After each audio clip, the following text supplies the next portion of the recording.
Welcome to Christian roasting channel. ఈ మతోన్మాద పిచ్చికుక్కల మోతలకి ఫినెహాసు వాతలు అనే పేరుతో ఈ మగ ఆడ మాడ పోరంబోకుల ప్రశ్నలన్నిటికీ సమాధానాలు ఇవ్వబోతున్నాను. వాటిని అందరికీ షేర్ చేయడం మీ బాధ్యత.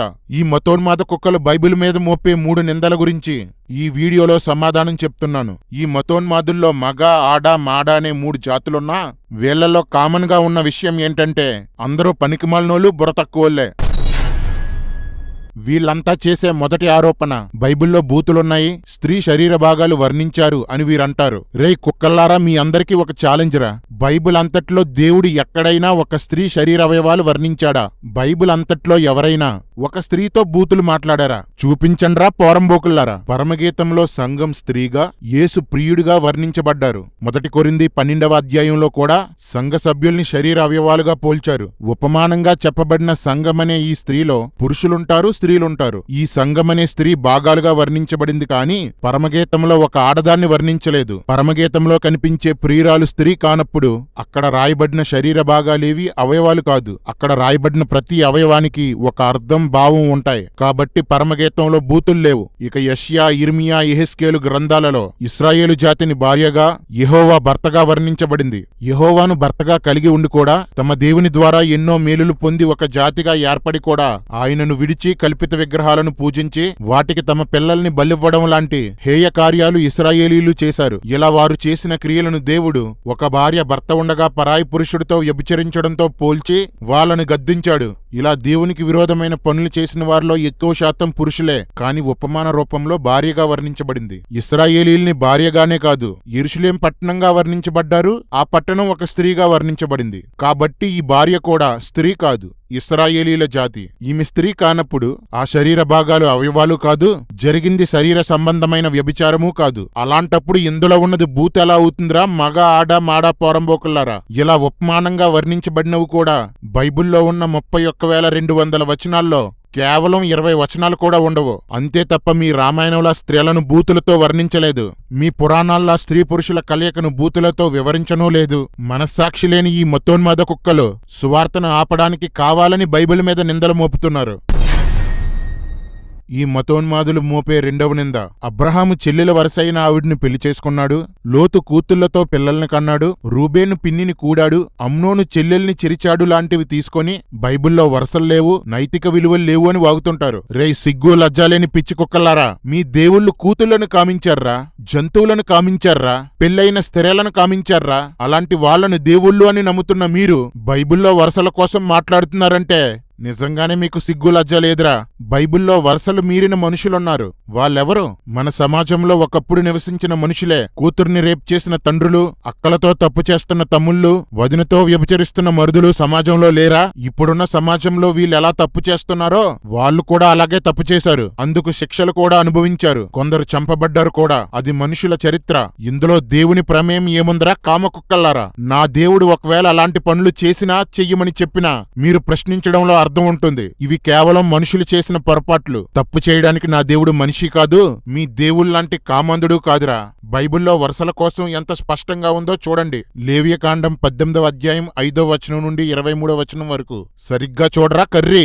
మీరు నా కట్టడలను విధులను ఆచరించవలెను. మీలో ఎవరో తమ రక్త సంబంధులతో కాని, తల్లితో కాని, పిన్నితో కాని, అక్క చెల్లెళ్లతో కాని, మనవరాలతో కాని, పెద్దమ్మ పిన్నమ్మ కూతుళ్లతో కాని, మేనత్తతో కాని, తల్లి సహోదరితో కాని, కోడలతో కాని, మరదలతో కాని, వదినతో కాని, భార్య సహోదరితో కాని, పొరుగువాని భార్యతో గాని శారీరకంగా కలవకూడదు. కడగా ఉన్న స్త్రీని గాని ఏ జంతువుతో గాని సైనించకూడదు. ఇదిరా నా బైబిల్ చెప్పే వరసలు. బైబిల్లో వరసలు లేవంటారేంట్రా కుక్కల్లారా?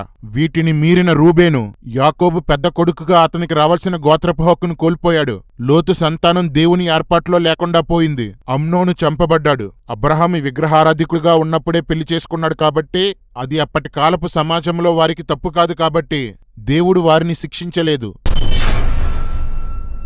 ఈ ఉన్మాద ఊరకుక్కలు మోపే 3వ నింద, యెహోవా అన్యజనులను చంపమన్న కిరాతకుడు తన ప్రజల్నే శిక్షించిన శాడిస్ట్ అంటూ ఈ కర్రి కామాంద కుక్క మురుగుతుంటుంది. ఒక కుక్క మురిగితే ఊరకుక్కలన్నీ అరుస్తుంటాయి కదా, అలా ఈ కర్రి కుక్క మురిగినట్టే ఈ మాడాకుక్క ఆడకుక్కలు మురుగుతుంటాయి. అరే పోరంబోక్స్, 2 విషయాలు మీ పేడబుర్రలో పెట్టుకోండ్రా. మొదటిది, అందరూ దేవుళ్లే, దేవుళ్ళు కూడా పాపులు అనే తప్పుడు భావంతో బైబిల్ చదివితే అది అర్థం కాదురా. దేవుడు ఒక్కడే, ఆయన పరిశుద్ధుడు అనే సత్యం తెలుసుకుంటేనే బైబిల్ అర్థమవుతుంది. రెండవది, బైబిల్లో 2 నిబంధనలుంటాయి. అవి పాత నిబంధన, కొత్త నిబంధన. ప్రతి నిబంధనలో మనుషులు చెయ్యాల్సినవి, చెయ్యకూడనివి అనేక షరతులు రాయబడి ఉంటాయి. వాటిని ఆజ్ఞలు అంటారు. ఏ నిబంధన ఎవరికి ఏ కాలంలో ఇవ్వబడిందో ఆ నిబంధన ఆజ్ఞలను వారే ఆ కాలంలోనే పాటించాలి. మనకి కూడా అంతే కదా. ఒక ప్రభుత్వం ఒక రాష్ట్రం వారికి ఒక రూల్ పెడితే అది ఆ ప్రభుత్వ కాలంలో ఆ రాష్ట్రంలోని వారు మాత్రమే పాటించాలి. ప్రభుత్వం మారి రూల్స్ మారిస్తే మార్చిన ఆ కొత్త రూల్ని ఆ రాష్ట్ర ప్రజలు పాటించాలి. బైబిల్ మీ పురాణాల్లా ఏవో లోకాల్లో జరిగిన కథలు చెప్పదు. మన సమాజంలో జరిగిన మన పూర్వీకుల చరిత్రను చెప్తుంది. క్రీస్తు పూర్వం 4000లో ఆదాము నుండి క్రీస్తు పూర్వం 1500లో మోషే వరకు దేవుడు ఏ నిబంధన ఇవ్వలేదు. మనుషులు తమ మనస్సాక్షిని బట్టి, దేవుడు కొందరితో వ్యక్తిగతంగా మాట్లాడ్డాన్ని బట్టి వాళ్ళు నడుచుకున్నారు. మోషే కాలంలో కేవలం ఇశ్రాయేలీలు పాటించడానికి ధర్మశాస్త్రం అనే పాత నిబంధన ఇచ్చాడు. ఇది ఇశ్రాయేలీలకు మాత్రమే. యేసుక్రీస్తు కొత్త నిబంధన ఇచ్చే వరకు మాత్రమే కొనసాగుతుంది. ధర్మశాస్త్రంలో ఉండే బలులు, పండగలు, ఆచారాలు, ఆజ్ఞలు, శిక్షలు అన్నీ కేవలం 1500 సంవత్సరాల పాటు కేవలం ఇశ్రాయేలీలు మాత్రమే పాటించడానికి దేవుడిచ్చిన న్యాయశాస్త్రం. ఆ తరువాత క్రీస్తు కొత్త ఆజ్ఞలు, కొత్త పద్ధతులతో సమస్త ప్రజల్లో నుండి తనను విశ్వసించి క్రైస్తవులుగా మారిన వారు పాటించడానికి కొత్త నిబంధన, కొత్త న్యాయశాస్త్రం ఇచ్చాడు. ఇశ్రాయేలీయుడైనా అన్యుడైనా యేసులోనికి వస్తే తన పాత మత తాలూకా షరతులు వదిలి క్రీస్తు విధించిన కొత్త నిబంధన పాటించాలి. క్రైస్తవులెవరికీ ధర్మశాస్త్రంతో సంబంధం లేదు. దానిలోని ఆజ్ఞలు క్రైస్తవులకు కాదు. అందుకే బైబిల్ని పాత నిబంధన, కొత్త నిబంధన అనే 2 పుస్తకాలుగా విభజించారు. ఈ రెండిటికి తేడా తెలియకుండా బైబిల్ మీద ప్రశ్నించే ఎవడైనా సరే తెలివి తక్కువ పనికిమాలిన ఎదవనమాట, మన కర్రిగాడ్లాగా. మీరు గుర్తుపెట్టుకోవలసిన 2 విషయాలు మళ్ళీ చెప్తున్నాను. మొదటిది, యెహోవా ఒక్కడే దేవుడు. రెండవది, పాత నిబంధన ఇశ్రాయేలీలకు, కొత్త నిబంధన క్రైస్తవులకు. ఇప్పుడు యెహోవా పరమత సహనం లేనివాడా? అన్యుల్ని చంపమన్నాడా? తన ప్రజలను చంపుకున్న శాడిస్టా అనేది చూద్దాం. సమస్త భూమి దేవునిదే కాబట్టి ఆయన అబ్రహాము, ఇస్సాకు, యాకోబులతో నీ సంతానమైన ఇశ్రాయేలీలకు కనాను ప్రాంతాన్ని అనగా మధ్యధరా సముద్రం, యోర్దాను నది, మృత సముద్రం, హెర్మోను పర్వతాల మధ్యనున్న ప్రదేశాన్ని స్వాస్థ్యంగా ఇస్తానని వాగ్దానం చేశాడు. ఇశ్రాయేలీలు 400 సంవత్సరాలు ఐగుప్తు బానిసత్వం తర్వాత బయటకు వచ్చి తమకు వాగ్దానం చేసిన భూమిని స్వాధీనం చేసుకోవడానికి కనానులో అడుగుపెట్టారు. అప్పటికే దేవుని వాగ్దాన భూమిలో అనేక జాతుల ప్రజలు రాజ్యాలుగా ఏర్పడిపోయి తమకు నచ్చిన వాటిని, తోచిన వాటిని దేవులుగా చేసేసుకున్నారు. వారు వరసలు వదిలి తల్లి, చెల్లి, వదిన, మరదలు, కూతురు, కొడుకు అని తేడా లేకుండా తీవ్రమైన వ్యభిచారం చేస్తున్నారు. జంతువులతో శయనిస్తున్నారు. స్త్రీలు స్త్రీలతో, పురుషులు పురుషులతో శయనిస్తున్నారు. తమ పిల్లలను దేవతలకు బలిస్తున్నారు. చేతబడులు, చిల్లంగి పనులు చేస్తున్నారు. చిన్నపిల్లలు సైతం వాటినే నేర్చుకుంటూ సమాజం సర్వనాశనమయ్యింది. మరో సొదొమ గొమొర్రాల్లా తయారయ్యింది. అందుకే దేవుడు ఇశ్రాయేలీలతో మీరు వెళ్లి చిన్నవారి నుండి ముసలివారి వరకు అందర్నీ నిర్మూలన చెయ్యండి. తర్వాతి కాలంలో మీరు కూడా వారిలా ప్రవర్తిస్తే నేను మిమ్మల్ని శిక్షిస్తాను అని చెప్పాడు. నా దేవుడు పక్షపాతం లేనివాడ్రా పోరంబోకల్లారా. సొదొమ గొమొర్రాలను అగ్నిగంధకాలతో శిక్షిస్తే కనాను ప్రజలను ఇశ్రాయేలీలతో శిక్షించాడు. ఇది దేవుని న్యాయ తీర్పు. అప్పటికే కనాన్లో ఉన్న ప్రజలు మంచివారయ్యుండుంటే దేవుడు వారిని చంపకుండా ఇశ్రాయేలును కూడా వారి మధ్య నివసించేలా చేసుండేవాడు. కాని కనానీయులు వంటి జాతి భూమి మీద ఉంటే వారి ద్వారా ప్రపంచమంతా నాశనమవుతుందని దేవుడు వారిని శిక్షించాడు. రేయ్ మతోన్మాద కుక్కల్లారా, మీ దేవుళ్లా నా దేవుడు కామాంధుడు కాదురా, కామాంధుల్ని అందలం ఎక్కించడానికి. మీ దేవుళ్లా నా దేవుడు వావి వరసలు లేనివాడు కాదురా, వరసలు తప్పిన వారిని క్షమించి వదిలేయడానికి. కాలం గడుస్తుండగా ఇశ్రాయేలీలు కూడా కనాను ప్రజలు చేసిన పనులే చేశారు. పక్షపాతం లేని నా దేవుడు, మాట తప్పని నా దేవుడు అలా ప్రవర్తించిన వారందరినీ శిక్షించాడు. తన ప్రజలు తప్పు చేస్తే శిక్షించడం శాడిజం కాదురా. రేయ్ కర్రి కుక్క, అది శాడిజం కాదు, లీగలిజం. ఇశ్రాయేలీలు తమ కనానును స్వాధీనపరుచుకున్న తర్వాత ఏ దేశాన్ని ఆక్రమించమని దేవుడు చెప్పలేదు, ఏ మతాన్ని కోల్చమని చెప్పలేదు. తమ ప్రాంతంలో తమ ప్రజలు చేసినప్పుడే శిక్షించమన్నాడు. ఎరా కర్రీ, మీ ఇంట్లో సిలువ పెడితే ఉంచుతావా?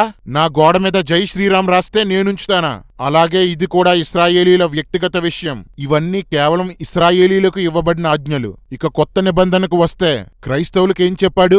నా యందు విశ్వాసముంచండి, అందును బట్టి ఎవరైనా శిక్షిస్తే శిక్షించబడండి, ఇంట్లో వాళ్ళు ద్వేషిస్తే ద్వేషించబడండి, మీ విశ్వాసాన్ని అందరికీ ప్రకటించండి, అంగీకరిస్తే చేర్చుకోండి, అంగీకరించకపోతే వేరొక చోటుకు వెళ్లి ప్రకటించండి అన్నాడు. ప్రపంచ క్రైస్తవులంతా ఇదే చేస్తున్నాం. మా ఇంట్లో ఎవరైనా ప్రభువును నమ్ముకోకపోతే చంపము, కొట్టము, చెప్తామంతే. ఒక ఊరంతా క్రైస్తవులయ్యి 4 కుటుంబాలు హిందువులైతే చంపము, కొట్టము, సువార్త చేస్తామంతే. దేశమంతా క్రైస్తవులయ్యి 100 కుటుంబాలు వేరొక మతస్థులైతే దేశ బహిష్కరణ చెయ్యం, సువార్త చేస్తాం అంతే.